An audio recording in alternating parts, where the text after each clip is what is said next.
Hello बच्चा लोग, क्या हाल चाल। आई होप आप बहुत शानदार तरीके से प्रिपरेशन कर रहे होगे। मैं आपका आईडी से स्टार्ट करता हूँ आज का सेशन। आज का सेशन बहुत ही इंटरेस्टिंग सवाल के साथ लाया हूँ मैं। जो सवाल आप देख करके आप सिंपली प्रॉपर्टी के बेसिस पे इन सवालों को सॉल्व कर सकते हो। आपको एक प्रॉपर्टी सिंपल सी पता होनी चाहिए और एडवांस में सवाल अक्सर देखने को मिलते हैं आपको। सवाल कुछ ऐसा बोल रहा है आपसे कि एक जो आपके पास let A B the set of 3x3 skew symmetric matrices. आपको सबसे पहले यहाँ पे इस सवाल को देखने के बाद आपको कुछ चीज़ें स्ट्राइक करनी बहुत इंपॉर्टेंट है। पहले मैं सवाल एक पूरा पढ़ देता हूँ, फिर अपन आगे बढ़ेंगे इसके बारे में सोचने के लिए। इसने क्या बोला है कि let A B the set of 3x3 skew symmetric matrices whose entries are either -1, 0 और 1।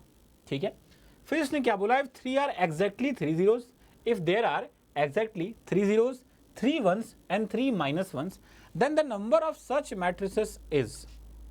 तो सबसे पहले आपको इसने क्या बोला है कि आपको स्क्यू सिमेट्रिक मैट्रिक्स की फॉर्मेशन करनी है। तो जस्ट बाय हियरिंग दैट आपको स्क्यू सिमेट्रिक मैट्रिक्स के बारे में पूरी कहानी पता हो जानी चाहिए। आप बताओ कि स्क्यू सिमेट्रिक मैट्रिक्स की कहानी क्या बनती है। आपको पता है ये चीज़। एक बार ये पहले सवाल को खुद ट्राई करना। सवाल आसान सा है, पीएनसी का कोई यूज़ नहीं है, सिंपल सा एक बेसिक सा यूज़ है इसमें आपको देख के। और ऐसे सवाल जेईई में अक्सर देखने को मिलते हैं आपको एडवांस लेवल पे। इवन अब तो मेंस लेवल पे आ सकते हैं सवाल, बट एडवांस लेवल का फेवरेट सवाल होता है ये सवाल अक्सर देखने को मिलते हैं आपको पेपर में। सबसे पहले आपने क्या देखा कि सर स्क्यू सिमेट्रिक मैट्रिक्स है ना। ये तो आप बताओ स्क्यू सिमेट्रिक का सिंपल सा मतलब क्या होता है कि सर ए ट्रांसपोज जो होता है ना वो -a के बराबर होते हैं। सबसे पहली बात तो आपने ये समझी है इसके बारे में। और आपको फैकल्टीज आपको हमने सिंपली क्या बता रखा है, आपको सिंपली हमने ये बताया था कि for skew symmetric matrix, for skew symmetric matrix always एक काम होता है, क्या बताएं कि जो डायगोनल एलिमेंट्स होते हैं ना, जो डायगोनल वही प्रिंसिपल वाले हैं ना, प्रिंसिपल डायगोनल एलिमेंट्स जो होते हैं इसके वो ऑलवेज क्या होते हैं, 0 होते हैं। मतलब जब आप फॉर्म करने जाओगे अपनी मैट्रिक्स को तो आप बताओ कैसे बनाओगे अपने मैट्रिक्स को। ये आपकी 3x3 की मैट्रिक्स बनेगी और आपको पहले ही क्या बोला गया है कि आपके डायगोनल पे हमेशा क्या रहेंगे, 0 एलिमेंट रहेंगे। ये आपका हो गया प्रिंसिपल डायगोनल। और इसने क्या बोला है कि ये भी क्या होना चाहिए, 0, ये भी क्या होना चाहिए, 0 और ये भी क्या होना चाहिए, 0।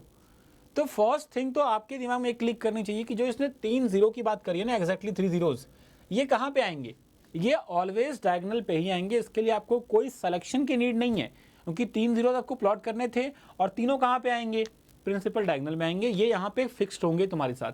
तो आपको कोई यहाँ number of selection, number of arrangement तो पॉसिबल नहीं है। ये जीरोज आपस में भी अरेंज नहीं कर सकते, कोई फायदा नहीं है। और आपको एक और बात पता होती है यहाँ पे कि सर अगर ये स्क्यू सिमेट्रिक है ना तो ट्रांसपोज करने पे ये -a देगा दोबारा। मतलब आपको यहाँ पे ये ज्ञान सिंपल हो जाता है इस चीज को सोचते हुए कि अगर सर ये a होगा ना, अगर यहाँ का एलिमेंट a होगा तो इसके जस्ट सिमेट्रिक वाइज देखें तो ये -a होना चाहिए। अगर ये स्क्यू सिमेट्रिक है मतलब ये a है तो ये कितना होगा तुम्हारे पास, -a होगा। सिमिलरली मान लो अगर ये तुम्हारे पास b है तो यहाँ पे बताओ ये अगर b है तो ये कितना होना चाहिए तुम्हारे पास, -b होना चाहिए। सेम अगर ये c है तो ये क्या होना चाहिए तुम्हारे पास, -c होना चाहिए। अगर ये सिमेट्रिक होता तो ये a तो वो भी a, ये b तो ये भी b, ये c तो वो भी c। बट ये क्या है, स्क्यू सिमेट्रिक है तो यहाँ पे माइनस वाला लफड़ा होता है तुम्हारे पास। तो अगर ये a है तो ये क्या होना चाहिए, -a, ये b है तो ये क्या होना चाहिए, -b, ये c तो ये -c। अब यहाँ पे एक और पंगा तुम्हारे दिमाग में सिंपली ये क्रिएट होना चाहिए कि सर अगर आपने इस a को चूज कर लिया ना तो आपको -a की बात नहीं करनी पड़ेगी, आप -a चूज नहीं करोगे, वो तो ऑटोमेटिकली मिल जाएगा। अगर आपने a को 1 मान लिया तो ये कितना हो जाएगा अपने आप, -1 हो जाएगा। अगर आपने b को -1 मान लिया तो अपने आप -b क्या हो जाएगा, +1 हो जाएगा। मतलब कुल मिला के बात यह है कि आपको केवल a, b और c का सिलेक्शन करना है, क्योंकि 9 एलिमेंट तुमको सेलेक्ट करने थे ना, समझना इस चीज़ को, 9 एलिमेंट्स तुम्हें सेलेक्ट करने थे। तो आप प्रिंसिपल डायगोनल वाले 3 को ऑलरेडी मान चुके हो कि ये तो 0 ही होने वाले हैं, इसमें कोई सिलेक्शन नहीं करना अपने को। बच गए 6 में से अगर आपने 3 सेलेक्ट कर लिया ना तो 3 तो ऑटोमेटिकली हो गई।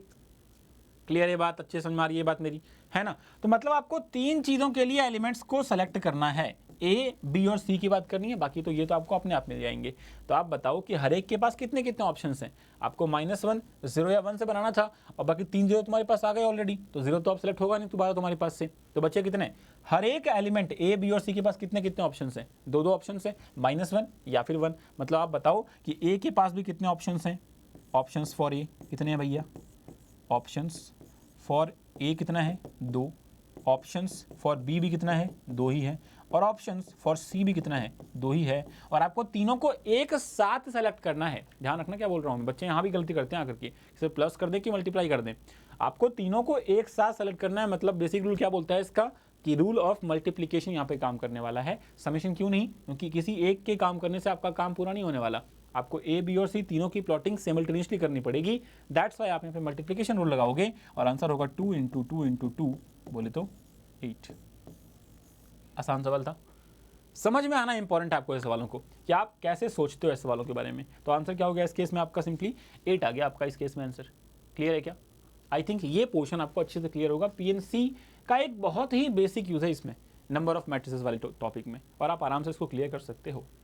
ठीक है, अपन एक और सवाल लेते हैं, इसे ऐसा ही एक सवाल और लेते हैं, थोड़ा सा अलग टॉपिक से होगा वो, इस पर वेस्ट नहीं है, बट एक और सवाल मैं साथ साथ लेता हूँ इसी वीडियो में। एक और सवाल आपके सामने मैं लेके आया हूँ। एक और सवाल सिंपल सा क्या है ये सवाल, अगर आप देख पा रहे हो अच्छे तरीके से, तो ये सवाल न्यूमेरिकल आंसर टाइप क्वेश्चन आपके सामने है, इंटीजर में भी इसका आंसर आ जाए। सवाल ने सिंपली क्या बोला है कि जब if the value of limit n tends to infinity n to the power -3/2 summation r equal to 1 से कहाँ जाना है अपने को 6n तक जाना है, और रूट r अंदर पड़ा हुआ है आपके, is equals to root lambda. तो बतानी है आपको कि बताओ जरा लैम्डा अपन 24 की वैल्यू कितनी होगी। आपको सिंपली यहां पे स्ट्राइक ये करना चाहिए कि जैसे ही आपने लिमिट देखा n टेंड्स टू इंफिनिटी, मतलब क्या आपके दिमाग में एक बात चलनी चाहिए, कहीं ये लिमिट एज अ सम का तो क्वेश्चन नहीं है। जब भी आपके पास ऐसे सवाल आए limit n tends to infinity वाली, तो इन दैट केस आपके दिमाग में एक बार ये स्ट्राइक कर सकती है, और लिमिट के बाद समेशन अगर आ गया, मतलब ऑब्वियस सी बात है कि वो लिमिट एज अ सम का ही सवाल होना चाहिए। अगर आप उस तरीके से सोचे तो कभी कभी सवाल अल्टर आ जाता है, बट जनरली जो केस होता है इसी का बनता है। ये एकदम सिंपल लेवल सवाल होता है, इस सवाल आप आराम से कर सकते हो। मैं बस सबको प्रैक्टिस के लिए सवाल देके आ रहा हूँ, आप जरा ध्यान से देखेंगे इस सवाल को तो आप समझ जाएंगे कैसे सवाल को सॉल्व करते हैं। एक बार फटाफट देखते हैं कैसे सॉल्व करते थे इसको। बताओ क्या करेंगे, आपको पता है लिमिट क्या है तुम्हारे पास, n टेंड्स टू इंफिनिटी है भाई यहाँ पे, और आपको पता है समेशन में वेरिएबल कौन है, r है। r इक्वल टू 1 से 6n जा रहा है, मतलब वेरिएबल कौन है, r है। तो आप इस n वाले टर्म को अंदर लेके जा सकते हो, कोई दिक्कत है नहीं, है ना। तो आप अंदर लेके आ जाओ, ये हो जाएगा समेशन, क्या हो जाएगा बताओ, ये हो जाएगा n टू द पावर -3/2, और रूट r तुम्हारे पास है ना, तो आप इसको ऐसे लिखोगे क्या, ये हो जाएगा root r divide upon n की पावर 3/2 को मैं नीचे ले आऊँ क्या, कोई दिक्कत थोड़ी है। और इसको मैं ऐसे लिखता हूँ root n into root n into n, कोई दिक्कत थोड़ी है। ये बन गया n की पावर 3/2, क्योंकि हाफ यहाँ था 1 यहाँ था, जोड़ेंगे तो n की पावर 3/2 हो जाएगा। साथ में क्या है इसमें, बस इतनी सी बात है इसमें, और समेशन क्या दे रखा है 1 से लेके 6n तक।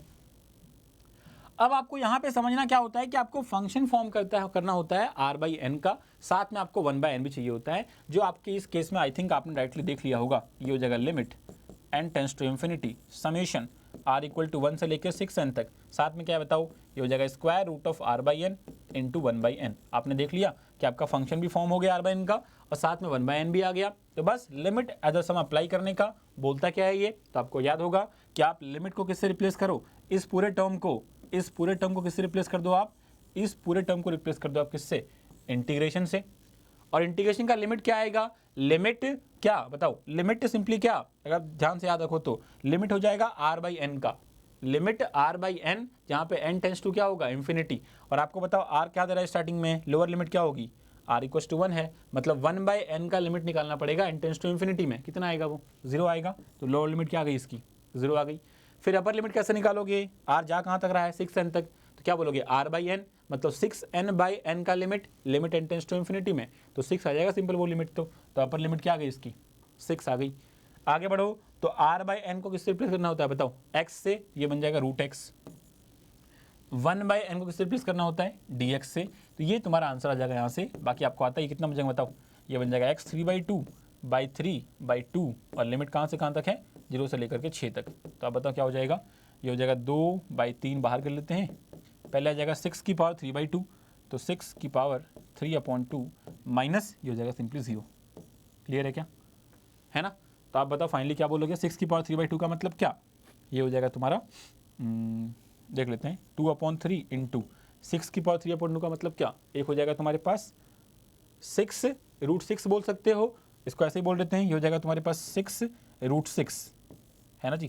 तो 3 से किया 2 बार में, ये हो जाएगा 4√6, हाँ ठीक है 4√6 ये आएगा ना। 6 की पावर 3/2 का मतलब क्या हो जाएगा, सही तो किया अपन ने, एक बार चेक कर लेता हूँ दोबारा में। x√x का डिफरेंशिएशन है, तो इंटीग्रेशन है, तो x हो गया 3/2 कर दिया अपन ने, हाँ सही तो है। तो आंसर कितना आ गया सिंपल इसका तुम्हारे पास 4√6, देख पा रहे हो आई थिंक आप अच्छे तरीके से, ठीक है या परफेक्ट है ना। तो ऐसे सवालों को सिंपल तरीके से सोच सकते हो आप। अब सवाल ने क्या बोला है कि रूट लामडा के बराबर था भाई, तो ये अगर रूट लामडा के बराबर है तो आप बताओ रूट लामडा का मतलब क्या, ये हो जाएगा रूट लामडा के बराबर। तो आप बताओ लामडा इस केस में क्या आ जाएगा, तो 6 ये हो जाएगा 36 और 4 44 हो जाएगा। ये तो लामडा बताओ कितना गया इस केस में, लामडा हो जाएगा तुम्हारा आई थिंक 144। लामडा कितना हो जाएगा 144। निकालना क्या है आपको, लामडा अपॉन 24। तो आप बताओ लामडा अपॉन 24 का मतलब 144/24, तो ये आई थिंक हो जाएगा 6 बार में। तो आंसर क्या आ जाएगा इसका 6। तो आंसर क्या हो गया अपने इसके लिए 6 हो गया। सिंपल क्वेश्चन था, बस आपको ये कहानी पता होनी चाहिए कि यहाँ पे लिमिट एज अ सम को कैसे सोचा जाता है, ठीक है ना। तो 2 सवाल अपन ने आज किए, दोनों सवाल था एकदम बेसिक पे। बस क्या होता है कभी कभी अपन इन चीज़ों को छोड़ देते हैं, भूल जाते हैं, तो ऐसे सवालों को एकदम भूलना नहीं है, आराम से इस सवाल को आप देख सकते हो आसान तरीके से, ठीक है। तो बस आज के लिए अपन रखते हैं इतना ही, मिलते हैं अपन नेक्स्ट वीडियो में कुछ नई बातों के साथ। तब तक के लिए bye bye, take care, keep studying.